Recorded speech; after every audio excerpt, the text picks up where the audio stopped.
कल मैंने तीर्थों की बात कही थी। आज तो लाइफ में देखो एक नया तीर्थ है। अभी एक ही व्यक्ति, एक ही परिवार पूरा क्षेत्र बना रहा है, पूरा मंदिर बना रहा है। और कहाँ से देखो, किस खाने वाले का, कहाँ से बॉम्बे में रहने वाले जीव दर्शन करने आए, और मेरे दर्शन करने के बाद उनके जो दर्शन करके आए सुबोधय के, उनका मन हुआ आज उतना विशाल मंदिर जैसा मुगावली का बन रहा है ना, इससे भी बड़ा मंदिर बन रहा है। और इतनी बड़ी मूर्ति वहाँ पहुँच चुकी है, उसका शिलान्यास अभी ये करने के विषय में है। बॉम्बे के सज्जन हैं, पूरा मंदिर अभी स्वयं रास्ते में आए थे जिज्ञासा में, यहाँ से मैंने शिला भेजी थी। अभी उनका पूरा परिवार वहाँ बैठा हुआ शिलान्यास कर रहा है। ये बॉम्बे रहना बॉम्बे पे है, वहाँ यदि 100 मंदिर बना लेते तो इतना पुण्य नहीं होता। लेकिन आज वो सुबोधय तीर्थ का मंदिर बना रहे हैं। यही मंदिर एक दिन इनको कुबेर बनाकर समूषण बनवाएगा, क्योंकि इन्होंने व्याप कर दिया। इन्होंने मंदिर अपने लिए नहीं बना रहे हैं, अपनी कॉलोनी अपने नगर में बनाए तो अपने लिए है, अपने नगर के लिए, स्वार्थ के लिए। ये सारे जगत के लिए जब निर्माण कोई व्यक्ति करता है तो वह तीर्थ बन जाता है, और जो तीर्थ की स्थापना करता है वही एक दिन तीर्थंकर को भी पा जाता है। आज भगवान की मूर्ति पाई है, और भगवान की मूर्ति पाकर के एक तीर्थ बनाया है। एक दिन यही सज्जन कुबेर बन कर के साक्षात तीर्थंकर का समूषण की, देखिए यही मूर्ति जैसे आपके यहाँ बैठी ना, वहाँ भी मंदिर मंदिर में अंतर होता है, बहुत अंतर होता है। मंदिर जब तीर्थ का रूप लेता है तो वह इतना व्यापक होता है। बनाओगे आप, साधना करेगा साधु और छाया मिलेगी जगत को। तपस्या बाहुबली ने की है और कल्याण सारे जगत का हुआ है। देखिए बाहुबली भगवान 31 फुट ऊंचे खड़गासन वहाँ हैं। साधना उन्होंने की, तपस्या उन्होंने की। आज लाखों करोड़ों सागरों वर्ष होने के बावजूद भी आज भी बाहुबली की एनर्जी हमारे पास है। हम उनका नाम लेते हैं। वो सिद्धालय में चले गए, उनको कोई खबर नहीं है, उनको कोई पता नहीं है, वो तो अपनी आत्मा में लीन हो गए। लेकिन ऐसी वर्गणाएं छोड़ गए कि आज वो नहीं हैं, लेकिन उनके नाम में इतनी ताकत है जैसे वो वर्तमान में बैठे हो। ये है तीर्थ, ये है व्याप, कि हमारे जाने के बाद भी, एक बार मैंने कहा था, मेरी पहचान मेरी आवाज़ ही न बने, मेरी पहचान मेरी आवाज़ ही न बने, मेरे जाने के बाद भी मुझे सुना जाए। मेरी पहचान मेरी आवाज़ ही न बने, मेरे जाने के बाद भी मुझे सुना जाए। ये है तीर्थंकर, ये है बाहुबली, ये है तीर्थंकर। आज इनके जाने के बाद भी उतना ही सुना जा रहा है। जब आदिनाथ भगवान, शांतिनाथ, चंद्रप्रभु आदि भगवान इस दुनिया में रहे थे, उस समय भी उनके लोगों की श्रद्धा थी, आज भी वही श्रद्धा है। उनके जाने के बाद आज वो सिद्धालय में चले गए, दुनिया से संबंध तोड़ दिया, लेकिन दुनिया का संबंध आज भी उनसे है। आज भी उनसे हमारा संबंध है, आज भी हम उनका मंदिर बना रहे हैं। कुबेर को इतना बड़ा पुण्य नहीं लगता, क्योंकि वो तो मुंह देखी है। साक्षात तीर्थंकर का समूषण बनाने में इतना पुण्य नहीं है, क्योंकि वो तो मुंह देखी है। भगवान सामने है, बनाना पड़ेगा, नियोग है, ड्यूटी है। लेकिन भगवान के जाने के बाद जो एक मंदिर बना देता है, वो हजारों कुबेरों से भी ज़्यादा श्रेष्ठ होता है। क्योंकि वो मुंह देखी नहीं कर रहा है, वो नियोग नहीं कर रहा है, वो अपनी श्रद्धा और आस्था को प्रकट कर रहा है। अपनी श्रद्धा और आस्था के बल पर आज पंचम काल में जिन मूर्तियों, जिन मंदिर बनाना क्यों महान हो गया, क्यों लिखा शास्त्रों में कि हर व्यक्ति को कम से कम जिंदगी में भारत में कहीं भी हो एक मूर्ति बना करके, भरत भगवान, बाहुबली भगवान आज हजारों साल के बाद भी एनर्जी दे रहे हैं। आज उनकी मूर्ति बैठा कर हर व्यक्ति गदगद हो रहा है। आज ऐसा नहीं लगता है कि भगवान हमारे बीच में से चले गए। आज जब भगवान के सामने खड़े होते हैं तो ऐसे लगता है कि भगवान सामने तो खड़े हैं। मंदिर कभी भार मान के मत बनाना, मंदिर ये मान के मत बनाना कि ये मंदिर भगवान का बन रहा है। नहीं, ये बनाना भगवान का मंदिर नहीं बन रहा है। उस बहाने से ना जाने कितने सावक नरक जाने से बच रहे हैं, दुर्गति से जाने के बच रहे हैं। कितने लोगों का पुण्य है। जब ये भूगर्भ से मूर्तियां निकली तब मैंने कहा था इन मूर्तियों के लिए मंदिर की कोई ज़रूरत नहीं है, ये नियम से भक्तों का कल्याण करने के लिए। ये मूर्तियां उस दिन का इंतजार कर रही थी कि मेरा एक परम भक्त आएगा, उसका उद्धार करने के लिए निकले। मैं तो समझता हूँ सुबोधय तीर्थ क्षेत्र की जो मूर्तियां निकली हैं ये बॉम्बे के अल्पेश बाबू के कल्याण करने के लिए निकली हैं। इनका कोई उन मूर्तियों से संबंध रहा है और उनके मन में भाव आया होगा कि नहीं, मैं अपना मंदिर नहीं बनाऊंगा, एक भक्त से मंदिर बनाऊंगा। भगवान चाहे तो स्वयं का मंदिर स्वयं बना सकते हैं, बनवा सकते हैं, लेकिन फुटपाथ पे होगा। अब बोलो, आप लोगों को आज वरदान दे रहा हूँ, तुम्हारा जन्म फुटपाथ पर हो, अगला जन्म। फुटपाथ पे क्या लोगों के जन्म नहीं होते? बोलो। पर फुटपाथ पे जन्म लेने के समय सोच लेना, फुटपाथ पे जन्म होगा और फुटपाथ पे जन्म लेने वालों का जिंदगी का कोई भरोसा नहीं। सलमान खान की गाड़ी कोई मन चला आकर के शराब के नशे में फुटपाथ पर गाड़ी चला देगा तो तुम्हारी क्या दशा होगी। बस ये पढ़ करके, ये सुन करके मेरी रूह कांप गई और मैंने उसी दिन बीड़ा उठाया, मैं अपने भक्त को और कुछ कर सकूं या ना कर सकूं, मैं तुम्हें मोक्ष भेज सकूं या नहीं भेज सकूं, मैं तुम्हें स्वर्ग भेज सकूं या ना भेज सकूं, मैं तुम्हारी ज़िंदगी में कुछ कर सकूं या नहीं कर सकूं। बस एक तमन्ना है, मेरा भक्त मरने के बाद फुटपाथ पे जन्म ना ले, अपने बाप के मकान में जन्म ले।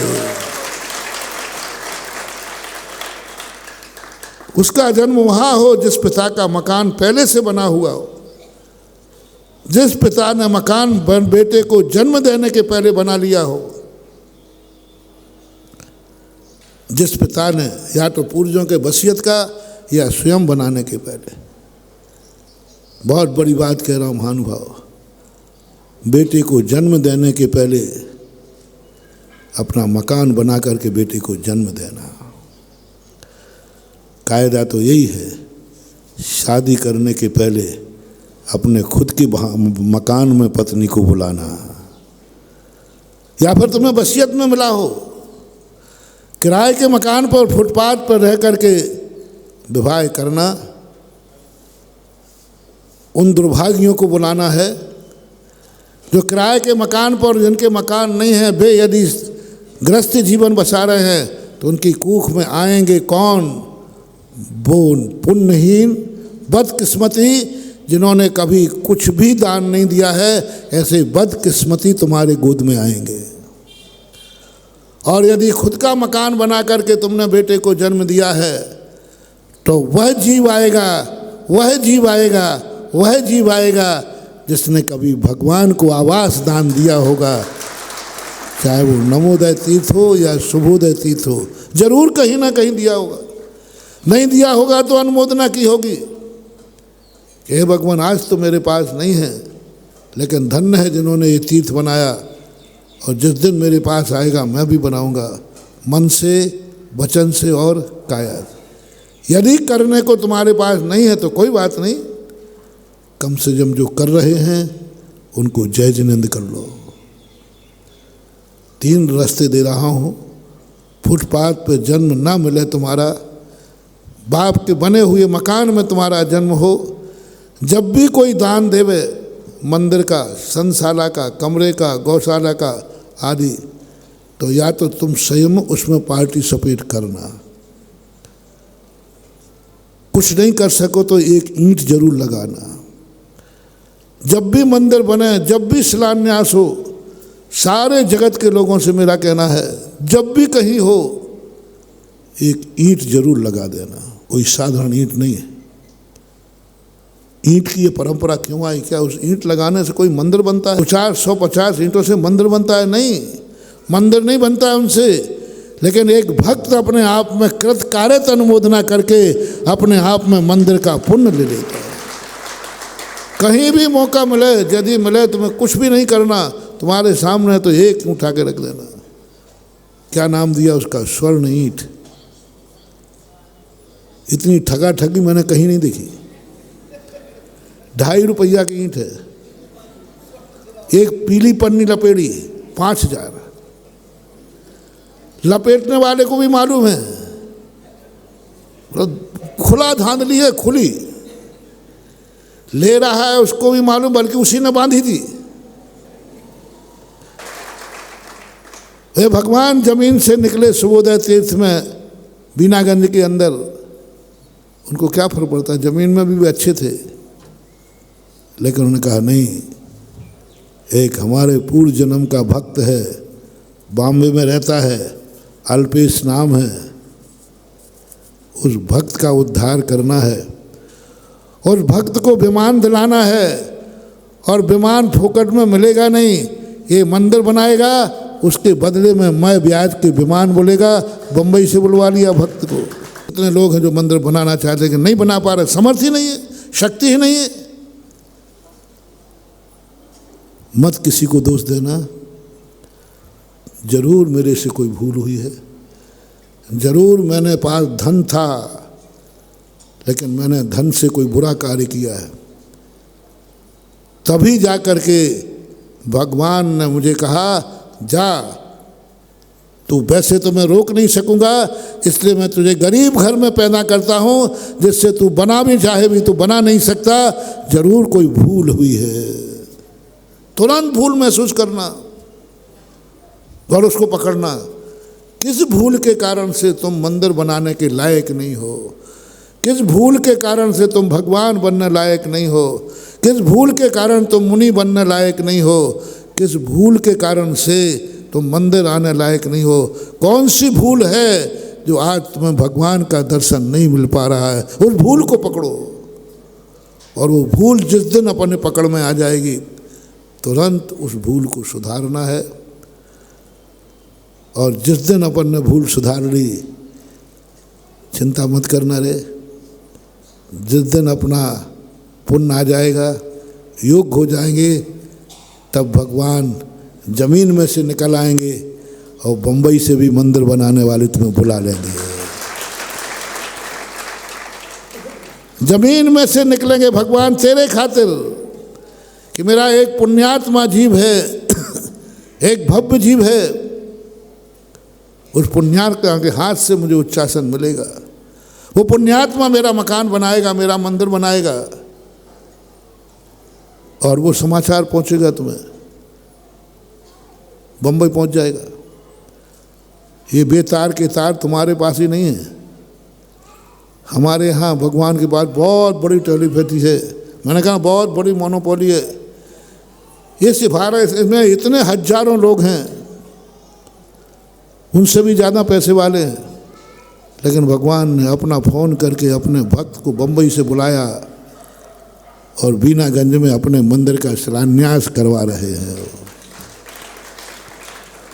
जरूर कोई अच्छाई इसने की है, जरूर इसने अपनी भूल को सुधारा है, जरूर इसने कभी प्रतिज्ञा की होगी, भगवान जो हो गया तो हो गया, आज के बाद मैं नियम लेता हूँ, मैं अपने धन का कभी दुरुपयोग नहीं करूँगा, मैं धन को अय्यासी नहीं करूँगा, ऐसो आराम नहीं करूँगा। जब भी मुझे धन मिलेगा मेरा धन धर्म की तरफ मुड़ेगा, ऐसा संकल्प करके प्रतिज्ञा की होगी। आज भगवान का शुभोदय तीर्थ क्षेत्र में मंदिर बना रहा है, शिला रख रहे हैं। मेरे से आए कि आप मंत्र पढ़ दीजिए, तो मैं मंत्र पढ़ता हूँ। श्री दिगंबर जैन शुभोदय तीर्थ क्षेत्र भूगर्भ से प्राप्त आदिनाथ आदि पंच नारायकों निमित्त पंचमुखी जैन देव का मंदिर शिलान्यास निमित्तार्थम अल्पेश जैन बॉम्बे निवासी द्वारा सौभाग्यवती शिला स्थापनम करोमि। सौभाग्यवती शिला की स्थापना वो कर रहे हैं। उन्होंने कहा था महाराज जी करते समय उनका भाव तो यही था कि आप ही चलो, लेकिन हम हैं बताओ हम वहाँ चले जाते तो नवोदय तीर्थ का क्या होता है। इसलिए शुभोदय वालों घबराओ मत, आपके यहाँ मेरा नहीं पहुँचना ही शुभ है, क्योंकि आपके यहाँ नहीं पहुँचने से नवोदय तीर्थ बन गया। आपके यहाँ पहुँचने से नवोदय तीर्थ रुक जाता, फिर हम व्याप होने से रुक जाते। हम नहीं गए तो किसी ना किसी को तो लाभ हुआ ही है। इसलिए मैंने कहा ना, साधु चाहे चले चाहे रुके, किसी ना किसी को तो लाभ है ही। वो अपने लिए ना चलता है ना अपने लिए वह